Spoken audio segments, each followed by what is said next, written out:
तर आता कुठल्याही पक्षाला बोलता येणार नाही. याचा अर्थ आम्ही घराणेशाहीचं समर्थन करतो असं अजिबात नाही.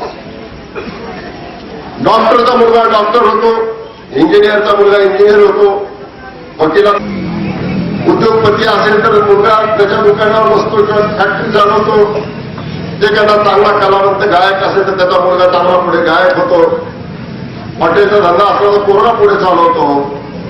पण नेत्याचा पोरगा जर परत राजकारणात आला तर आपण त्याला घराणेशाही म्हणतो. फरक समजून घ्या.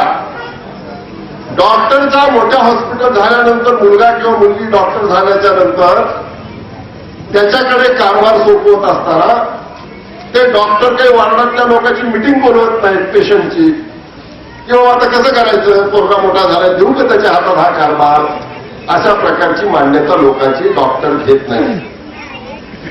मोठा वकील